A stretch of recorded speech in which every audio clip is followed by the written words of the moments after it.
Okay. Roberto, it's a topic we've brought up before, but given what happened at Leicester on Sunday, grappling in the box has cropped up again. I mean, what are your thoughts? Is a referee like John Moss right to clamp down in one instance, but we're also seeing again the inconsistencies in implementing that rule? Well, I think it's a very difficult situation for referees. That's first and foremost. And what you agree, I think at the beginning of the season, that was a topic that it was thrown into the managers, and the agreement was to adopt a little bit of common sense. Common sense means that you expect the referee to judge a decision where the ball is going to get played and the players around that area. The referee should be able to see that. If you want the referee to see every single action that it happens in a 18-yard box, it's impossible.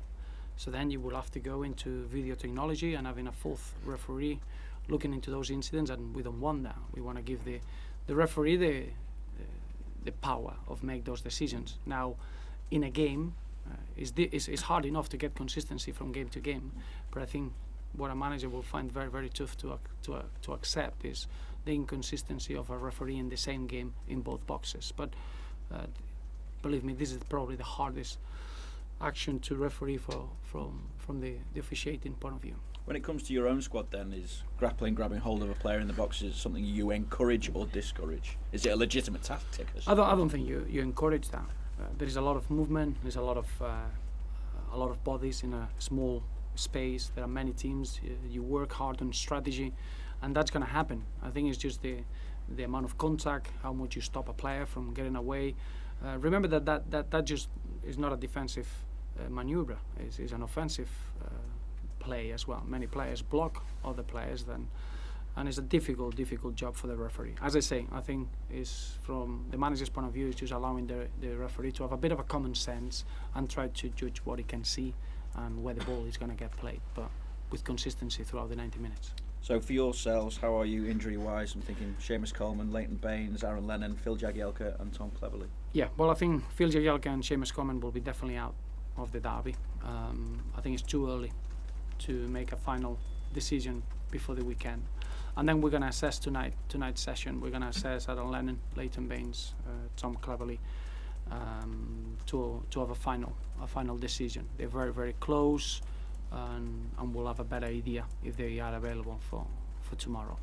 James McCarthy is back from suspension, so that will be a clear difference from the squad we had at the weekend.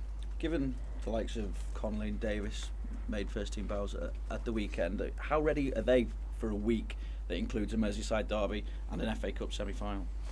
I thought that was a real positive at the weekend to see probably the most stretch that we've been. We had to make 6 changes in the starting lineup, and I thought everyone had a real good mentality and a real competitive edge about us. Of course, we can play a lot better, but to see 2 young players that they had that mentality, I thought Tom Davies' debut was very impressive. I thought Callum Connolly, he showed his versatility on playing in different positions and having that character of being ready to play in the first team.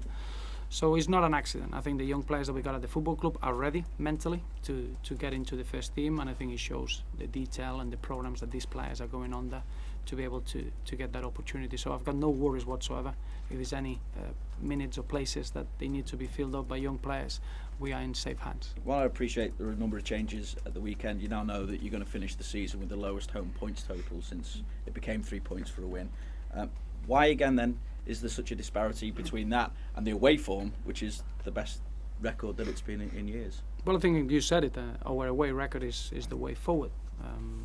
It's quite a unique situation. A team can be going through a bad spell and you have bad games, a home and away.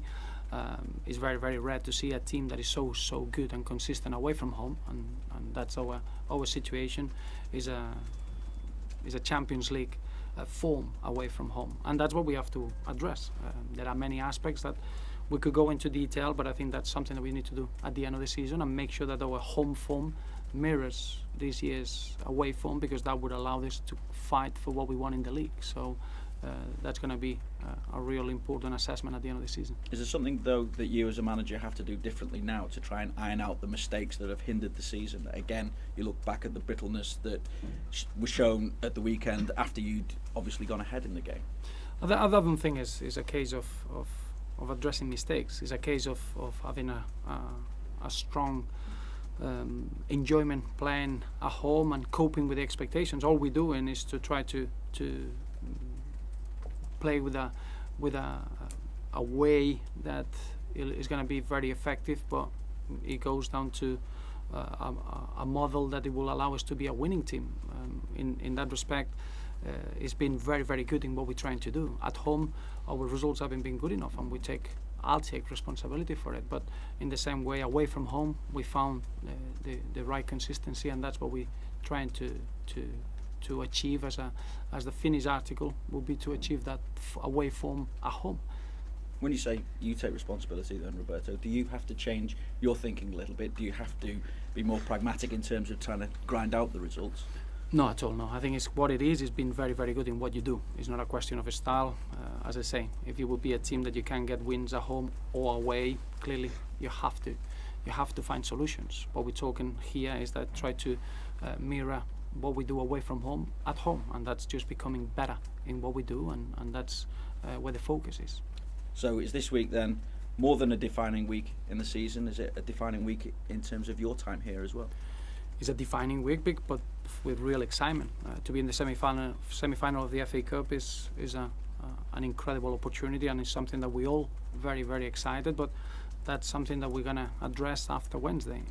We got 5 games left in the league, and as you know, we want to make sure that we finish as strong as we can. The derby is more than a game. It's not just 3 points. It's an opportunity to make our fans proud, and we know we're facing a team with a very good momentum, a team that is in a very good moment of form, and we're looking forward to play a big part in this derby. So it is a defining week for our season, as all the teams that they are involved in more than one competition, they've got defining weeks. I wouldn't like to go through this season without having a defining week, the same way that the quarter-final was a defining week and we were successful and we got through to the semi-final.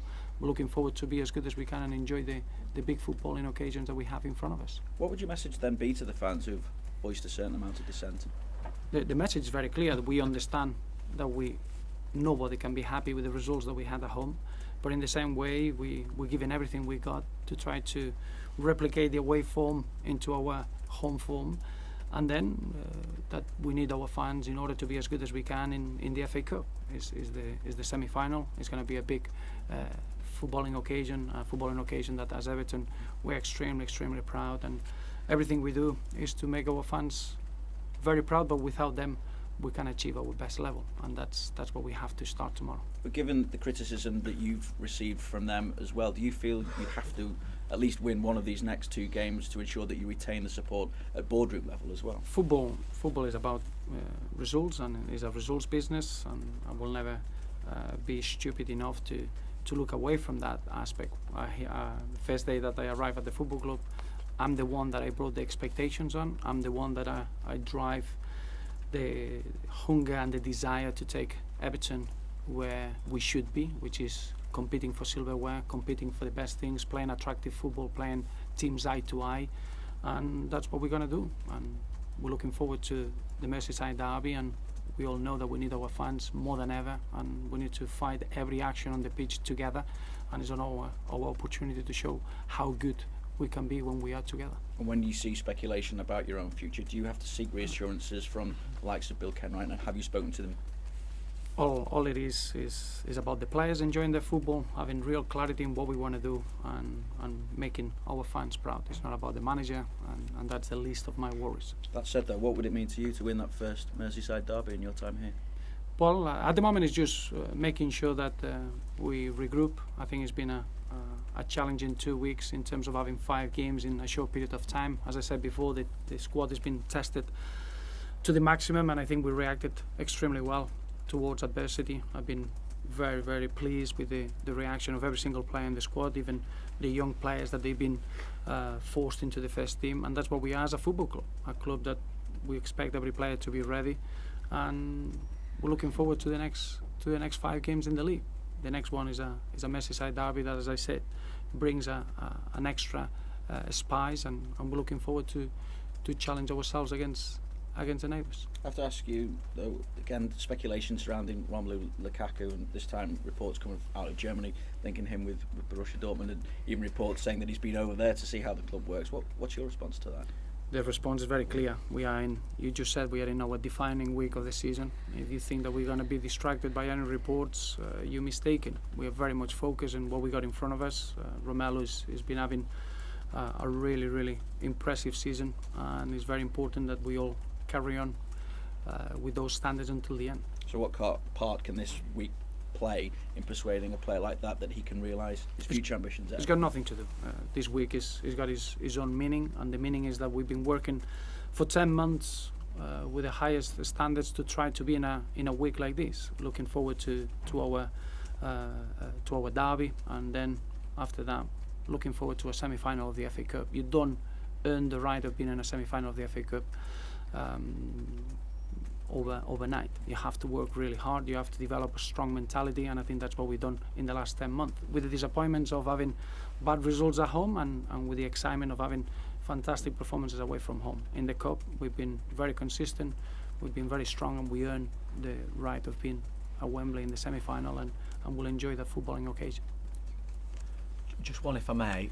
You've spoken about the FA Cup semi-final quite a lot there. So how difficult or easy is it to maintain the focus for this Premier League match against Liverpool? Well, it's very easy because, as you can imagine, we've been in a period of 5 games in 2 weeks. So the focus has been game to game, and that's not going to change. In the same way, the semi-final at the weekend is just round the corner, and it's part of the work that we do tomorrow in the game. Straight away there'll be some recovery strategies in place because the games are so close to each other, but the focus, I can guarantee you, nothing takes the focus away from a Merseyside derby, a game that we know that we're playing against a team with a very strong momentum, and the focus will be solely in that game. And will you put your strongest team in there for this one, with maybe in mind that they're playing for a semi-final position as well? We had our suspensions and we had our injuries, but our way of approaching games is always the same. Whoever's going to be on the pitch is expected to make our shirt proud and our fans proud, and play to win wherever we go, and whoever is available to the game, and it'll be no different. Thank you. Roberto. Cheers. Thanks, Brian.